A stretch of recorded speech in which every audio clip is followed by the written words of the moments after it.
तो नमस्कार दोस्तों, आज का विषय है कि कोई ऐसी लैंड है जो हमारे नाम तो है, लेकिन उस लैंड पर या उस जमीन पर हमारा कब्जा नहीं। वो चाहे कोई प्लाट हो या एग्रीकल्चरल लैंड हो,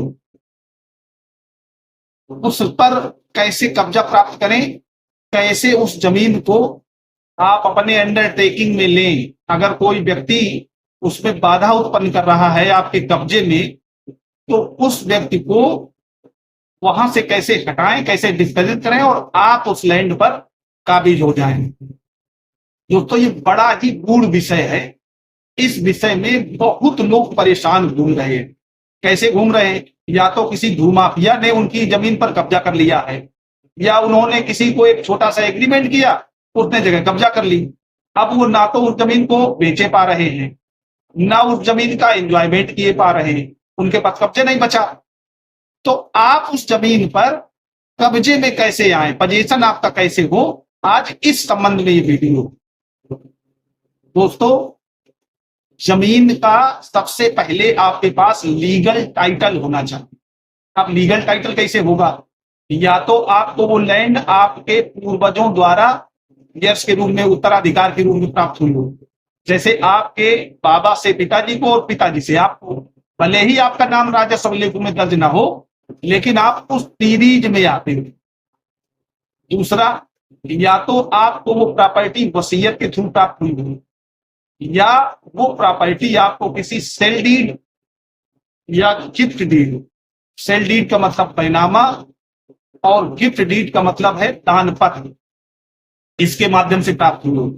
तो अगर इस माध्यम से प्राप्त हुई है तो इसका अर्थ है आप उसके वैधानिक उत्तराधिकारी, वैधानिक प्रतिनिधि हैं, आपकी वो लैंड है, आप उसके मालिक हैं, स्वामी हैं, लेकिन आपका लीगली कब्जा नहीं।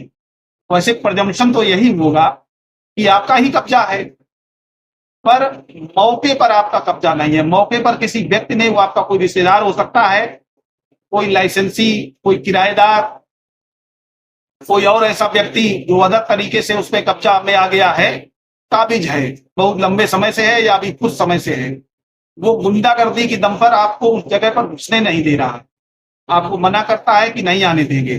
तब ऐसी सूरत में आप क्या करें कि बिना किसी लड़ाई झगड़े के आपको जमीन प्राप्त हो जाए। दोस्तों, सबसे पहले मैं थोड़ा सा एक टेक्निकल पॉइंट बताता हूं। अगर आपके पास सारे पेपर हैं तो आप एक सिविल सूट दाखिल करिए। सबसे पहले सिविल सूट दाखिल करिए परमानेंट इंजंक्शन का, माने आप ये कह करके आइए कि इस जगह पर मैं कब्जे में हूं और लीगली मेरा ये डॉक्यूमेंट है, इस डॉक्यूमेंट से मेरा ही स्वामित्व है, स्वामी मैं हूं, कब्जे में भी मैं हूं।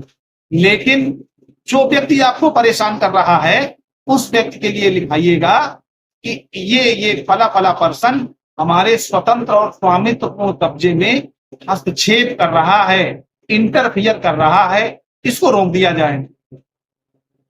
आप अपने सारे डॉक्यूमेंट लगा करके, अब सारे डॉक्यूमेंट में क्या है, आपके पास बैनामा होगा, या आपके पास वो ऑर्डर होगा जिस ऑर्डर से आपको वो प्रॉपर्टी मिली है, उसकी मूल लगाइए। बैनामा हो तो मूल बैनामा दाखिल करिए, और अगर वो ऑर्डर है तो उसकी सर्टिफाइड कॉपी निकलवा लाइए रेवेन्यू डिपार्टमेंट से।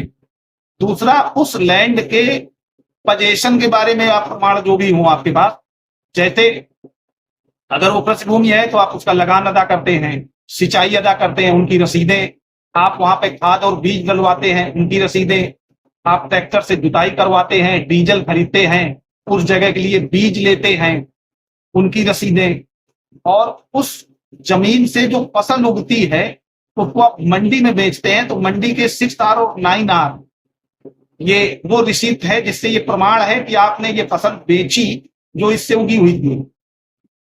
ये सब कोर्ट में दाखिल करें। अगर वो कोई मकान है तो मकान के स्वामित्व का प्रमाण, माने अगर वो रूरल एरिया में है तो ग्राम प्रधान के यहाँ जो वोटर लिस्ट होती है उसमें आपका वोट है, माने आप वहां रहते हैं। इसके बाद आपका बिजली का कनेक्शन है तो बिजली के कनेक्शन का प्रमाण पत्र, आप वहां पर कोई प्रोग्राम करते हैं, कोई जीएसटी लिए हुए हैं, कोई आपके यहाँ निमंत्रण देने आता है, तो निमंत्रण पत्र में आपका वहीं का पता लिखता है। ये सारे प्रमाण आपके पास हैं कि आप वहां रहते हैं, आपका पोजीशन है। तो दोस्तों, इन सारे डॉक्यूमेंट्स को जब आप सिविल कोर्ट में दाखिल करेंगे और अपना स्वामित्व दिखाएंगे, तो सिविल कोर्ट उस स्थान पर एक स्टे आपको प्रदान कर देगी कि प्रतिपक्षी को रोका जाता है या विपक्षी को रोका जाता है कि आपके इस लैंड पर वो किसी प्रकार का कोई इंटरफियर ना करे।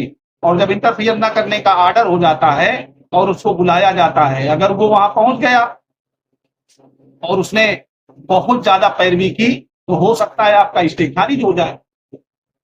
आपका स्टे खारिज होगा डिस्ट्रिक्ट जज की कोर्ट में या किसी एडीजे के यहाँ अपीलिएट कोर्ट में, तो आप तुरंत माननीय उच्च न्यायालय जाकर के उस पर फिर स्टे कराइए। और स्टे कराते ही 144 सीपीसी का प्रार्थना पत्र ट्रायल कोर्ट में दीजिए, जिस कोर्ट से सबसे पहले स्टे हुआ था, और ये कहिए कि इस व्यक्ति ने, जब हमने शुरू में स्टे कराया था तब हम पोजीशन में थे, और जैसे ही स्टे समाप्त हुआ इसने हमें डिस्पोजेस कर दिया, माने कब्जे से हटा दिया, और अब हम इस समय कब्जे में नहीं है, स्टे फिर बरकरार हो गया है। तो 144 सीपीसी के प्रोविजंस यही हैं कि अगर कोई व्यक्ति एक बार किसी जगह पर काबिज है, वो किसी कारण से हटा दिया जाता है, तो फिर पुनः स्टे हो जाने पर उसको फिर वैसा ही प्रतिस्थापित किया जाएगा। आपका प्रतिस्थापन 100% होगा।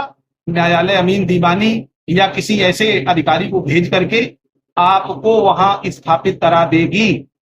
तो दोस्तों, आप ऐसी कंडीशन में बिल्कुल बेहतरीन तरीके से स्थापित हो जाएंगे। दूसरा तरीका है, अगर कोई व्यक्ति आपको नहीं कब्जा दे रहा है, तो आप उसके खिलाफ एक सीधे स्टे करा दें सिविल कोर्ट से कि मैं यहाँ पर काबिज हूं और ये इसी तरीके से इंटरफियर कर रहा है, और पुलिस के माध्यम से उसको रुकवा दें। और अगर कोई दिक्कत हो तो उसके खिलाफ कंटेम्प्ट दाखिल करा दें कि दौरान स्टे इसने जबरदस्ती हमें फिर डिस्पोजेस कर दिया, और इसलिए इन पर न्यायालय की अवमानना का वाद चलाया गया। तो जब इनके ऊपर न्यायालय की अवमानना का वाद चलेगा, तो वो कार्रवाई, उसके संबंध में दोस्तों एक वीडियो मैंने पहले से ही बना रखा है और चैनल पर बहुत पहले से ही पब्लिश है, उसको भी आप देख सकते हैं।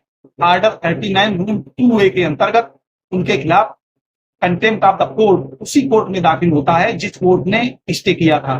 स्टे सिविल जज जूनियर डिवीजन या सीनियर डिवीजन की कोर्ट ही करती है, क्योंकि इनको प्राइमरी अधिकारता प्राप्त है, प्राइमरी जुडिक्शन है इनका। तो इसी सिविल जज जूनियर डिवीजन या सीनियर डिवीजन की कोर्ट में आप कंटेम्प्ट दाखिल करते हैं, तो कंटेम्प्ट की प्रोसीडिंग में उस व्यक्ति की सारी प्रॉपर्टी जो है वो कुर्क करके उस न्यायालय में जमा करा ली जाती है। इसके बाद उस पर मुकदमा प्रोसीड होता है। दोस्तों, मुझे लगा ये वीडियो आप लोगों तक पहुंचाना बहुत आवश्यक है, और अगर ऐसी परेशानी में आप हैं तो तत्काल इसी समस्या से आप निदान पा सकते हैं। दोस्तों, वीडियो अच्छा लगा हो तो वीडियो को लाइक कर दें, अपने दोस्तों को शेयर करें, और अगर चैनल पर नए हैं तो हमारे चैनल को सब्सक्राइब कर लें। धन्यवाद।